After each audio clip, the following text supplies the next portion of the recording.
Be completely transparent, I have not watched this video yet, but the title definitely got my attention. I have an iPhone 12 mini and I like it. I thoroughly enjoy the size of the phone, how easy it is to use with one hand, how pocketable it is. But I also know that they made an iPhone 13 mini and Apple has decided to not make an iPhone 14 mini. So for the title of this video to be the success or the iPhone 12 mini success, definitely left me question what he was talking about. So, so yeah, I'm curious to hear what he has to say, and of course, I'll interject with my comments throughout. Last fall, Apple introduced 4 new iPhones, the 12 mini, 12, 12 Pro, and 12 Pro Max, the most notable of which was the 12 mini, since it was the first time Apple ever introduced a mini iPhone model, and it received a lot of attention. But despite the excitement, the 12 mini experienced disappointing sales, resulting in many news outlets and analysts declaring the model a failure. But I have a different opinion, and in this video, I'm going to outline how people were led to believe the 12 mini failed and why I think it's actually been a wild success for Apple. And I'm going to just guess. So, a flop for Apple is still millions of sales. I mean, compared to other phone manufacturers, vendors, yeah, their definition of a flop is still a huge success for some other companies. Like, it wouldn't surprise me if Apple sold more 12 minis than Google sold Pixels. And it's like, hey, well, yeah, but by our standards, we're looking for more of a return on our investment. But yeah, I think it's unfortunate. So I'm curious to see, or to hear what he has to say. But yeah, I thoroughly enjoy my 12 mini, and I might get a 13 mini just to get one. I don't have an issue with my 12, but sometimes it's nice just to have something newer. So anyway, sorry, I'm rambling. Let's continue. This is Greg with Apple Explained, and I want to thank Squarespace for sponsoring this video. If you'd like to help decide which topics I cover, make sure you're subscribed, and voting polls like this one will begin appearing in your mobile activity feed. Alright, now the iPhone 12 mini represented a new sales strategy for Apple. In today's smartphone market, smaller devices are generally associated with lower cost. For example, the wildly popular iPhone SE with its 4.7-inch display is Apple's smallest and cheapest model at $400. But the mini... And man, I don't remember the date on this screen on this. You know what? Let me just look at the date real fast. Okay, so this video is a year old. So you know what? Me even making this, it really doesn't matter. But even if this were a year old, and I don't know, it doesn't say the exact month.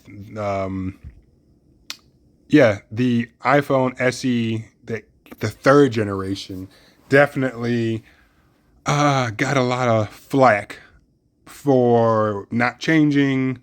It's definitely a dated design. I mean, Apple claims that the battery life has improved, but then they charged $30 more, I believe. And for a phone now that is essentially 6 years old, I mean, going back to the iPhone 8 design, I feel like the price should only actually go down. I mean, definitely should not have gone up. Staying $399 would have been nice. For the one that came out in 2020, it was $399, but for the one that came out in 2022, it was $429, and it's like, why are we paying this much for this phone? Like, see, one of my previous videos, I was talking about leakers. I mean, the person in the video was talking about leakers, so I too was then talking about, leakers this, leakers that. Can I move that? No, I can. I don't think you saw what I just moved, but the whole point of me saying that was, oh yeah, leakers will give you information, and then when the stuff is actually revealed, all you do really is then just compare, oh, how accurate were the leaks. One leak I saw was, oh, the iPhone SE coming out in 2022 was going to be $299. Had that been the case, and it actually released at $299, I would have been ecstatic. I have a friend who's in the market for a new iPhone. I would like, get that one. The $299 iPhone is amazing. But then that didn't happen, so I was disappointed. And had that leak never actually happened, or that rumor, I'll say, never actually happened, and it was released at $429 instead of $399, I probably wouldn't have been as disappointed. But because of the price difference of what I wanted compared to what it actually was, I was highly disappointed. So So yeah, that was one thing about leak that random not dealing with the iPhone 12 mini per se, but the iPhone SE in 2020 probably was cool. The iPhone SE in 2022 not so much. Comes in at 700. Not to mention, most smartphone manufacturers have been working to include the largest displays possible, even in their lowest cost devices. When considering the budget Android market, most smartphones have a screen size larger than 6 inches, but Apple has never been one to follow trends. They figure that there's a substantial segment of customers who'd prefer a smaller phone like the SE with premium features included with larger models. It's something many people online have been requesting for years, and with the 12 mini, Yeah, I'm definitely one of those people. Hey, these phones are getting too big. Please make a smaller one. And man, Juan, some gadget guy is his YouTube name, but he's always talking about, hey, consumers need to speak with their wallets. So yeah, plenty of people have complained online about, oh, screens are getting too big, but then they don't go to the store and buy it. They'll just buy, well, I'll buy the cheap one with the big screen. But no, like I didn't buy this new from Apple, so I'm yeah not going to say, oh, I went and spent $700 on this thing, but I definitely I want this form factor to continue. It is perfect for what it is. It really is. And I'm sad just to know that there's not going to be a 14 mini. But through telemetry, Apple knows that I'm using this phone. I mean, they can tell what model I have and my Apple ID and blah, blah, blah, blah, blah. So they know that I didn't buy it from them, but they do know that I'm using it. So I hate knowing that at the time of this video, we didn't know that a 14 mini wasn't coming. In fact, we probably didn't even know, we probably assumed that a 13 mini was coming, which it did. But yeah, consumers just went with probably the 13, I would assume, or the 12, excuse me, was the most popular iPhone. But let's continue. they finally received. Apple heavily marketed the device, with billboards all over the world highlighting the size difference between the largest 12 Pro Max and smallest 12 Mini. This marketing approach made sense, since the Mini was the most affordable model in Apple's premium smartphone lineup at And at $700, affordable is, I don't want to say it's a misnomer, but when you think about affordable phones, I don't think about $700. Like I bought my Pixel, sorry, I'm about to say Pixel because I was thinking about the Pixel 4A. Um, I bought my iPhone 12 mini for $500 used. So it wasn't even a year old. It was maybe 6 months. Yeah, I'm pretty sure this was announced and then released in the fall of 2020. And then I purchased mine in April of 2021. So 6 to 7 months old, however you're looking at that, and I'm already getting $200 off. Um, so yeah, I would not necessarily even $500 is like, is that still affordable? I don't know. Um, but yeah, so let's continue. $700 being affordable, it's kind of hard to get on board with that one. $700, and historically, iPhone models in that position tend to sell the best, like the heavily marketed $700 iPhone 11, which ended up being the world's best-selling smartphone of 2020. But Apple made a crucial error when forecasting the 12 mini's demand. They underestimated how many people wanted a smaller phone with a smaller display and smaller battery. And it's easy to see how this happened. Consider the iPhone SE. It's been a sales success, and it has the smallest display and battery out of any iPhone model since the 8. But those aren't the reasons why people buy the SE. The reason is its mouth-watering $400 price tag. Yep, that's it. Yeah. So yeah, there are people who want small phones, and there are people who want affordable phones. And then yeah, if you were to draw, your little Venn diagram, then what would be in the middle is the SE at $400 and being, I think it has a 4.7-inch screen. I mean, it has the chin and the forehead, so that definitely adds to the footprint, the overall footprint of the phone. But then yeah, you have a $700 iPhone 12 mini. Yes, it's small, but it's not affordable. So you're like, are a lot of people going to buy this? Because I can only imagine you walk into a store or you walk into the Apple store and you're like, hey, I have my options. I have the 12s, all of them, and then I have the SE. And I'm like, hey, well, I want a small phone. Hey, you have the 12 mini, sir or ma'am. How much is it? $700. What's that one over there? Oh, yeah, that's the SE. How much is that? $400. Oh, well, yeah, I'm gonna go get that one. Yeah, like, does it do anything different? I mean, yeah, you have some internal differences. I forget, at this point, I'm not going to be able to keep track. Like when you have the SEs, It's the same specs of the phone that came out the previous year. So I think the SEs have the same specs of the 11 series, I believe. And then the SE that came out in 2022 have the same specs as the 13. So yeah, it's hard to keep track. But price tag makes the difference. $400, brand new iPhone. I mean, unfortunately, they don't really go on sale through Apple. So even though at that point the phone would have been a year old, it's still $400. So people are going to go buy the $400 phone compared to the $700 phone. That's rarely seen in the smartphone industry today. But the 12 mini's $700 starting price just didn't turn heads. For most, it was a matter of Apple asking more for less. After all, $700 used to buy you a 6.1-inch display with the iPhone 11, but today gets you just 5.4 inches. So for many customers who had been enjoying the larger displays of their iPhone 11, 10R, or even 10, didn't consider the smaller 12 mini to be an upgrade. So when And yeah, again, I haven't seen this yet, so I'm curious to hear what he has to say. But I kind of view like the whole point of the 12 minis creation was for people who were tired of the bigger phones. So yes, if you had a 6.1-inch screen and you were using that for a while, and then this 12 mini is released, I don't view it as a downgrade. I view it as a, hey, this is something I was actually looking for. So instead of me being forced to use a phone that's bigger than I want, I'm okay getting a smaller device as an upgrade. So going to the 12 line of smartphones. Excuse me. But unfortunately, that just didn't happen. And I don't remember, and I could look it up, but I'm not going to. And if you care, you should. What were the screen sizes for the 10s, and at that point, after the 10s's with the 11s, it started getting bigger. So yeah, for the iPhone 10, what was that screen size? I feel like it's around this, and the form factor was a little different. It was a little rounder of a phone, but yeah, I had a 10 briefly. About one used that was damaged. Face ID didn't work, and Face ID not working is a whole nother conversation.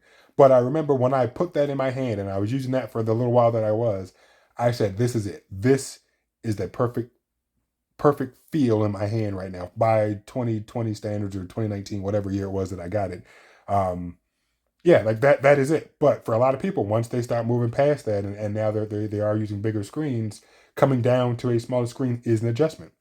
And I'll be truthful. Here in 2022, yes, I have an iPhone 12 mini. But for a portion of time, I was determined to stop using iPhone.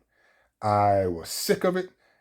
I don't know why. I just was. I mean, we only have two choices anyway, so it doesn't matter. But I went from an iPhone 12 mini to a Samsung Galaxy S22 Plus. So this 5.4-inch screen to a 6.5-inch screen. And I said, I'm going to use this, blah, blah, blah, blah, blah. Needless to say, I didn't use it for that long, came back to the 12 mini. And yeah, it was an adjustment. Even though I've used the 12 mini for over a year. And coming back from that S22 Plus, which I'd only used for maybe like a week and a half, was an adjustment. So for people who have been using a 6-inch or larger screen for a while, the idea of going back to a smaller screen is something they probably just don't want to do. So they didn't. And he's mentioned it several times, and I'm sure he'll continue mentioning it. Yeah, the battery life, if you use your phone a lot, is noticeably lacking when it comes to the 12 mini. There have been days where I haven't had to charge my phone when I go to bed. Like, oh, I say, look, I still have X number of percentage left. I'm good to go for another day. But there have been days where I have moderately used it.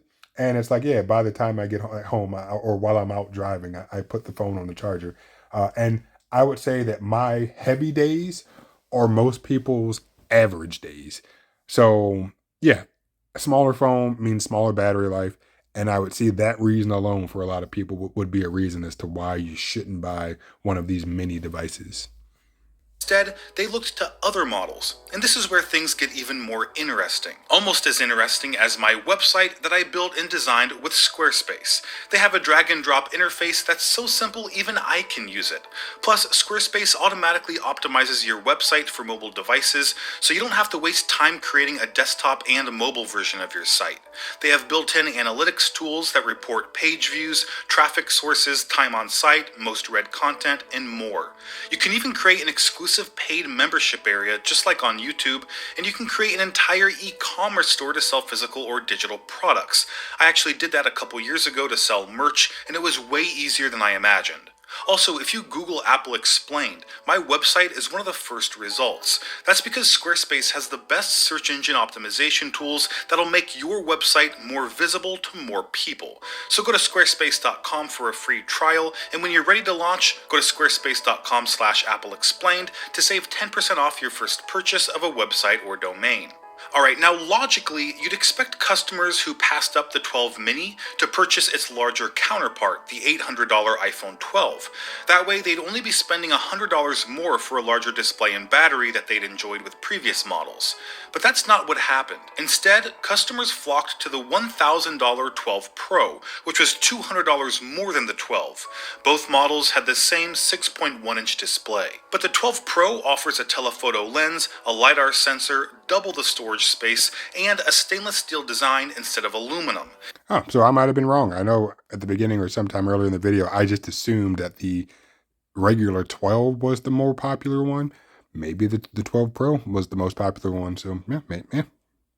It's unclear why so many customers opted for the 12 Pro, but it came as a surprise to Apple, who increased production of its LiDAR sensor chips just 1 week after the model went on sale to prevent long lead times.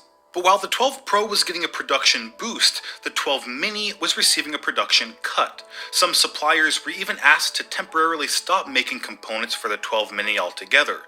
Initially, Apple estimated the model would account for 10 to 15% of all iPhone sales, but that number turned out to be just 5%, and it prompted Apple to cut production even further for the rest of 2021. This sparked a flurry of rumors about the future of the mini. That's a pretty cute dog on the screen right there with his tongue out, his or her tongue out. With some saying Apple would end production of the model altogether in early 2021, and others speculating that the planned iPhone 13 mini would be cancelled. According to these articles, the 12 mini was an unmitigated disaster, a failed product that Apple would never try to make again. But these analysts were short-sighted. The 12 mini itself may not have met Apple's sales expectations, but that doesn't mean its existence was pointless. In fact, the 12 mini may have been the catalyst that caused Apple to become the top smartphone manufacturer in the world over the last 6 months, enjoying a sales increase of 38% compared to the same time period the previous year. And that resulted in Apple bringing a record $111 billion in revenue in Q1 of 2021, which was the first time in history that the companies broke $100 billion. So how did the 12 mini fuel the success of Apple's entire iPhone line? Well, it actually has everything to do with the problems I mentioned earlier. Since customers didn't think the 12 mini was worth the $700 price, they were directed to Apple's more expensive models. This raised the iPhone's average selling price to $873, a significant jump from $809 the previous year. We've also failed to consider how the 12 mini may have actually expanded the iPhone's user base, appealing to people who wanted a premium smartphone that actually fits in their small hands and pockets, something smartphone manufacturers. And hold on, I don't think I have small hands, nor do I have small pockets. I just want a phone that isn't a tablet. So it appeals to me. I think some might say I have large hands, but since I don't live on my phone like some people do, and it's not a bad thing if you do. I mean, hey, these are our smart computers that we carry around in our pockets. But if I need a bigger screen, I go to my laptop or to a desktop. I go to a computer if I need a bigger screen. But for what I need a phone for in terms of texting, light web surfing, email checking, phone calls, of course, I probably could have said that first. And just kind of hey, I'm not home, I'm doing some light usage. The 12 mini and then the 13 mini, which at some point I probably will buy, is perfect. But yeah, that's not the age that we live in anymore where, hey, I need a bigger screen. Let me go to a computer. Some people will say, hey, I need a bigger screen. Let me go to an iPad. So that definitely happens. But unfortunately, just a lot of people, unfortunately for us consumers who want this line to continue, the mini series to continue, it's not, it has stopped. But from everything that I think his name is Greg here in Apple explained, yeah, it might have helped people see, oh, look, there's a low end iPhone for $700. And it's not even low end, it's just a smaller screen one, but it has some compromises. So I'm not going to get that one. But yeah, somehow they got pushed to buying the more expensive Pros. But then also, as he pointed out, though, the iPhone 10R or 11, whichever one had the 6.1 inch screen that wasn't a Pro model. It was a bigger phone, but also started at $700. Now the larger screens are starting at $800. So just the overall average price for all their phones have gone up when we're looking at screen sizes. So yeah, good for Apple for making it that $111 billion in one quarter. Good Lord. But yeah, it's unfortunate that people online have complained about wanting a smaller phone, but the smaller phone that they wanted probably would have been the SE, but then the smaller phone that Apple made cost more than they wanted to spend, given the compromises that you might have to make. So therefore, Apple was like, well, we're just not going to make it anymore. So I was excited. Of course, Apple's going to support this phone for the next however many years. And again, like I said, I'll probably end up getting a 13 mini, which will then be supported for an additional year. But yeah, it sucks that I just can't get a new one of these every year, as I probably would if they continue to make a mini version every year. So, oh well, but let's finish this video off. We got, a little less than a minute left. Haven't offered in years. So if you judge the 12 mini solely by its sales, sure, it didn't sell as well as Apple expected, but that may actually be a good thing, because it encouraged customers who wanted larger displays to spend more on the higher priced models, and it brought more users into the iPhone ecosystem in general, resulting in a record-breaking year for the iPhone lineup and an extremely profitable year for Apple in general. And at the end of the day, making more money is kind of what Apple's aiming for. So I'd say the 12 mini is here to stay, and I expect it to receive regular updates in the coming years, just like every other iPhone model.